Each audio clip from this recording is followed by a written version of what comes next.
নমস্কার, CNN 24 সংবাদে আমি নীলাঞ্জন আপনাদের স্বাগত জানাচ্ছি। প্রথমেই সংবাদ শিরোনাম।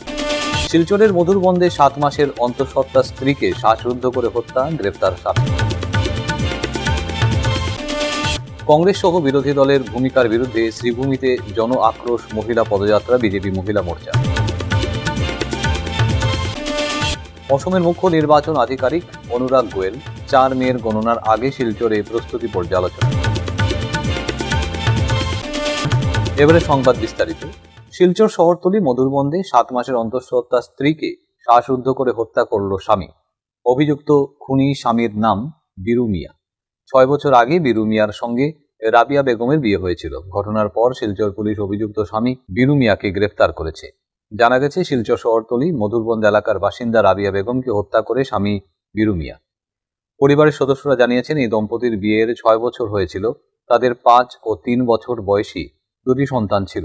তারা অভিযোগ করেছেন যে ওই গৃহবধূ দীর্ঘদিন ধরে গার্হস্থ্য নির্যাতনের শিকার ছিলেন এবং অভিযুক্ত ব্যক্তি বিবাহ বহির্ভূত সম্পর্কে জড়িত ছিলেন। পরিবারটির দাবি, ওই ব্যক্তি অন্য এক মহিলাকে বিয়ে করার পর হয়রানি আরও বেড়ে যায়। তাদের অভিযোগ, তার স্বামী প্রায়ই তাকে আক্রমণ করত এবং কখনো কখনো তার গায়ে গরম খাবার ঢেলে দিত। স্ত্রীকে হত্যা করার পর অভিযুক্ত স্বামী তার শ্বশুরকে ফোন করে জানান যে মহিলাটির অবস্থা আশঙ্কাজনক। পরে মহিলাকে হাসপাতালে নিয়ে যাওয়া হলেও তিনি বাঁচেননি।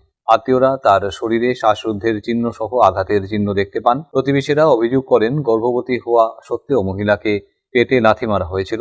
অভিযুক্ত স্বামীর বিরুদ্ধে কঠোর ব্যবস্থার দাবিতে মহিলার পরিবারের পক্ষ থেকে অভিযুক্ত স্বামীর বিরুদ্ধে শিলচর সদর থানায় একটি FIR দায়ের করা হয়েছে। শিলচর পুলিশ জানিয়েছে, অভিযুক্তকে গ্রেফতার করা হয়েছে এবং তদন্ত চলছে। এই ঘটনাটি এলাকায় ব্যাপক ক্ষোভের জন্ম দিয়েছে এবং স্থানীয়রা ঘটনার ন্যায় বিচারের দাবি করেছেন। গত 6 বছর আগে আমার বোনের বিয়ে হয়েছিল শিলচর মধুরবন বীরু মিয়ার সাথে। আর হে আমার বোনরে অত্যাচার করতে হবে জান আগে থেকে। তো এটা আমরা বাড়িতে নিয়ে বিচার আচার করিয়া পুড়াইয়া আবার আনিয়া দিছি। অত্যাচার করে হে অন্য একটা মহিলার লগে তার আর সম্পর্ক আছে, আর একটা বেটি তাই লগে। তো ওটা মাত লইয়া আর কি ঝগড়া জাটি হইয়া করো, অত্যাচার করা করি করতো।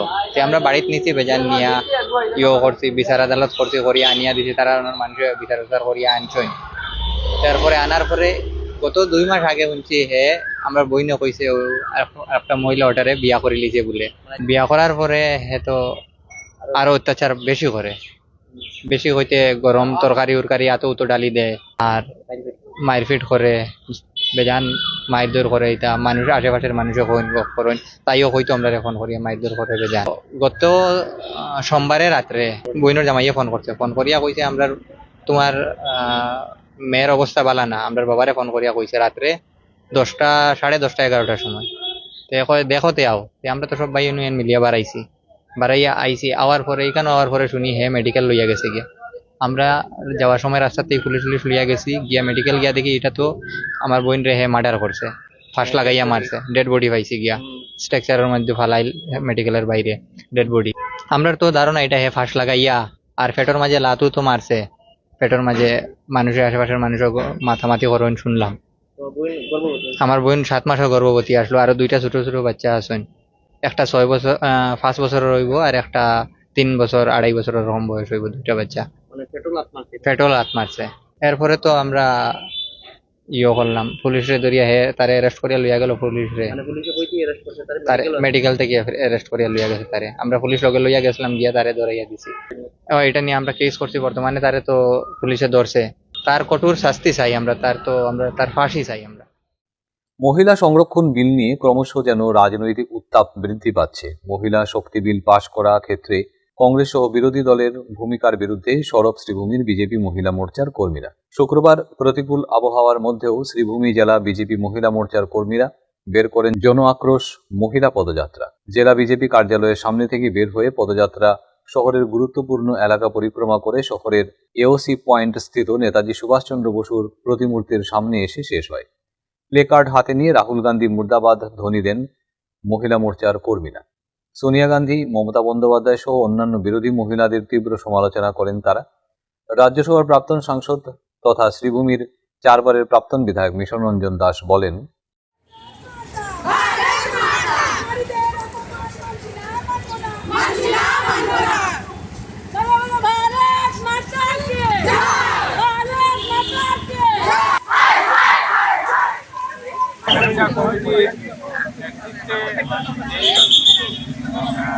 জনআক্রোশ প্রতিবাদী মিছিল সম্পন্ন হলো এখানে। এই মিছিল আমাদের দলীয় কার্যালয় থেকে শুরু হয়ে এখানে পেট্রোল পাম্পে এসেছে। আপনারা সকলেই জানেন যে কিছুদিন আগে পার্লামেন্টে এক আইন আইন আগেই পাস হয়েছে, 2023 সনে পাস হয়েছে। নারী শক্তি বন্ধন অধিনিয়ম আইন পাস হয়ে গেছে পার্লামেন্টে, এবং এটা একটু সংশোধন করে এটা সংশোধন এনে সামান্য পরিবর্তন করে আইন পাস করার একটা চেষ্টা করা হয়েছে, যাতে ওই আইন অনুসারে আরও 1/3 আমাদের আসন সংখ্যা বাড়িয়ে এবং সীমানা লোকসভা আসনের সীমানা পুনর্নির্ধারণ করে যাতে মহিলা সংরক্ষণ 1/3 হয়, এই চেষ্টা কেন্দ্রীয় সরকার ব্যবস্থা করেছে। এবং প্রধানমন্ত্রী সহ আমাদের কেন্দ্রীয় সরকার বিভিন্ন এনডিএ বিরোধী যে সমস্ত রাজনৈতিক দল তাদের সঙ্গে আলোচনা করেছেন যাতে এই আইন যাতে সর্বসম্মতিক্রমে পাস হয়। এবং এই চেষ্টা করার আলোচনা করা সত্ত্বেও দেখা গেল যেদিন পার্লামেন্টে এটা নিয়ে আলোচনা শুরু হলো, উত্তরাখণ্ডে দেখা গেল এই সমস্ত এনডিএ ছাড়া যে সমস্ত রাজনৈতিক দল আছে সবাই তারা বিরোধিতা করেছে, এবং এই তারা বিরোধিতা করার জন্য 2/3 সমর্থন ছিল না, এই জন্য এই বিল পাস হয়নি। এটা একটা দুর্ভাগ্যজনক।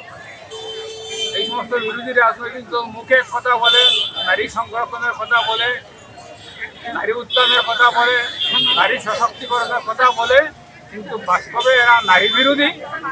এবং ভারতীয় জনতা পার্টির নেতৃত্বাধীন এনডিএ সরকার, কেন্দ্রীয় সরকার এরা আবার চেষ্টা করবে যাতে এই অ্যামেন্ডমেন্ট বিল যাতে আবার পাস হয়, আর পার্লামেন্টের লোকসভা হোক রাজ্যসভা হোক 1/3 বা বিভিন্ন বিধানসভায় যাতে 1/3 আসন মহিলাদের জন্য সংরক্ষণ হয়, এই জন্য আমাদের সরকার চেষ্টা করবে। অসম বিধানসভা নির্বাচনের ভোট গণনা প্রক্রিয়া নির্বিঘ্ন ও ঝামেলামুক্তভাবে সম্পন্ন করার লক্ষ্যে এক গুরুত্বপূর্ণ পদক্ষেপ হিসেবে অসমের মুখ্য নির্বাচন আধিকারিক অনুরাগ গোয়েল IAS বৃহস্পতিবার কাছাড় জেলায় সফর করে 4 মে নির্ধারিত ভোট গণনার আগে সামগ্রিক প্রস্তুতি পর্যালোচনা করেন। তার সফরের সময় মুখ্য নির্বাচন আধিকারিক শিলচরের ISTT রামনগরে স্থাপিত স্ট্রং রুম পরিদর্শন করেন, যেখানে ইলেকট্রনিক ভোটিং মেশিনগুলো নিরাপদে সংরক্ষিত রয়েছে। তিনি নিরাপত্তা ব্যবহার, দৃঢ়তা এবং নির্বাচনী প্রক্রিয়ার অখণ্ডতা রক্ষায় নির্ধারিত বিধিবিধান অনুসরণের বিষয়টিও পর্যালোচনা করেন। মুখ্য নির্বাচন আধিকারিক গণনা কক্ষের বিভিন্ন ব্যবস্থা যেমন প্রবেশ নিয়ন্ত্রণ, চলাচল নিয়ন্ত্রণ এবং বিভিন্ন সংস্থার মধ্যে সমন্বয় বিষয়ে নিবিড়ভাবে পর্যবেক্ষণ করেন। এদিকে গণনা সংক্রান্ত বিভিন্ন গুরুত্বপূর্ণ কার্যক্রম নিয়েও আলোচনা অনুষ্ঠিত হয়। জেলা উন্নয়ন আয়ুক্ত রাজীব রায় এবং নির্বাচন আধিকারিক মাসি টপনো সহ অন্যান্য জ্যেষ্ঠ জেলা আধিকারিক, পুলিশ ও কেন্দ্রীয় বাহিনীর কর্মকর্তারা পরিদর্শনের সময় উপস্থিত ছিলেন। সমগ্র দেশের সঙ্গে সঙ্গতি রেখে শিলচরে চাঁদমারিস্থিত ভারত সেবা আশ্রমে যথাযোগ্য মর্যাদায় পালিত হল পবিত্র বুদ্ধ পূর্ণিমা উৎসব। এ উপলক্ষে আশ্রম প্রাঙ্গণে অনুষ্ঠিত হয় যজ্ঞ, আরতি ও বিশেষ পূজার্চনা। ভক্তদের উপস্থিতিতে এক আধ্যাত্মিক পরিবেশের সৃষ্টি হয়। অনুষ্ঠানের শেষে উপস্থিত সকলের মধ্যে প্রসাদ বিতরণ করা হয়। ভক্তরা শান্তি ও মানবতার বার্তা স্মরণ করে দিনটি উদযাপন করেন।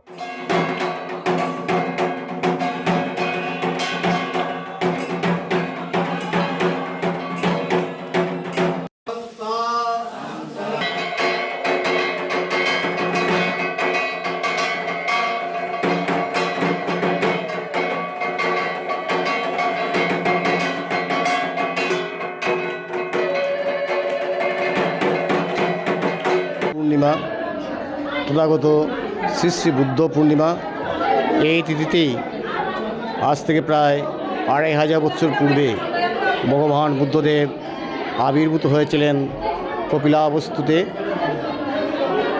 রাজা শুদ্ধোধনের পুত্র।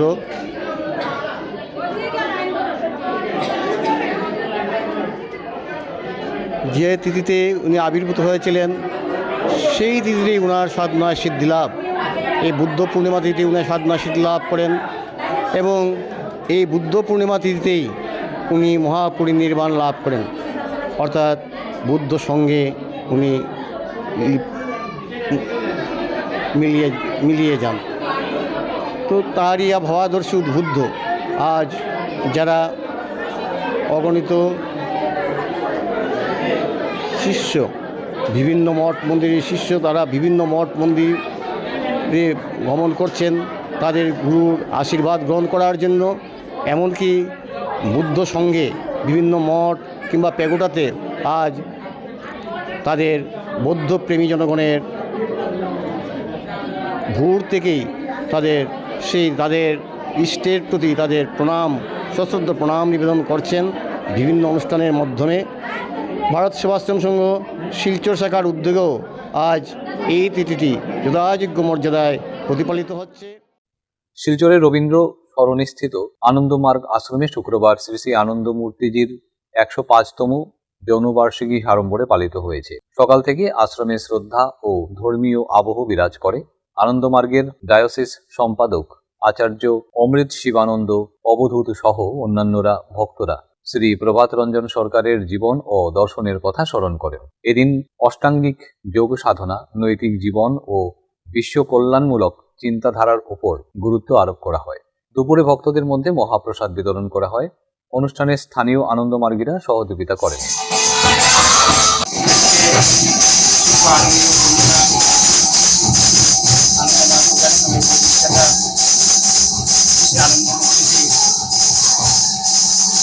আমার জনগণের কাছে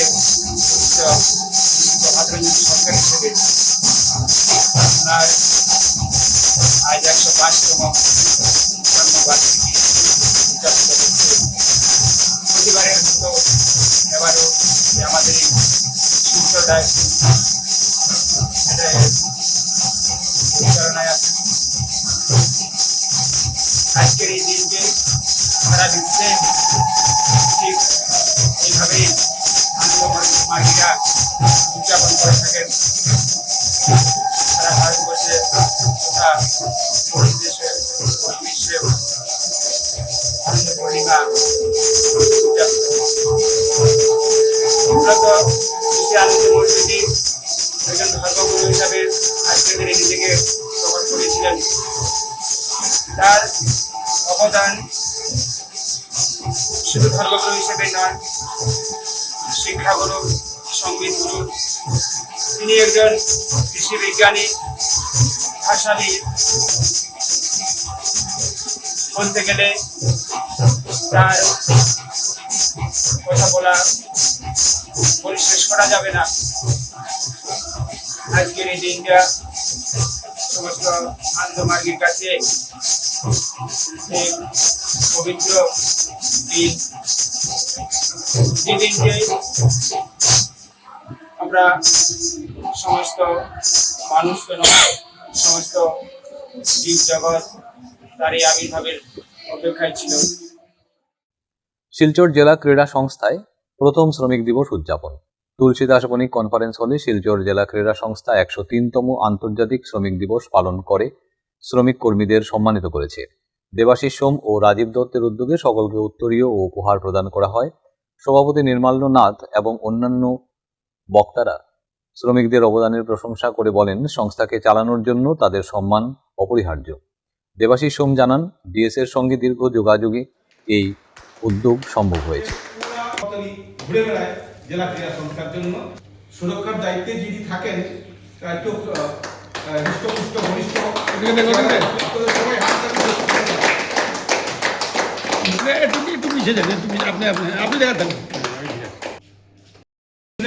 যারা কায়িক পরিশ্রমী ছিলেন, তাদের কিছু ন্যায্য চাহিদা পাওনা ছিল, যা সেই সময় তৎকালীন আমেরিকা যারা দায়িত্বে রয়েছিলেন, সরকারের দায়িত্বে রয়েছিলেন, তারা তাদেরকে ঠিক সেভাবে সেই চাহিদা পূরণের জন্য অনেকদিন থেকেই তাদেরকে আশ্বাস দিয়ে আসছিলেন। কিন্তু পরিশেষে সেই আন্দোলনের রূপ নেয় 1986 সনে শিকাগো শহরে, এবং তার ফলস্বরূপ 1 মে সেই আন্দোলন শুরু হয় এবং দুর্ভাগ্যবশত 4 মে তার ভয়ানক রূপ নেয়।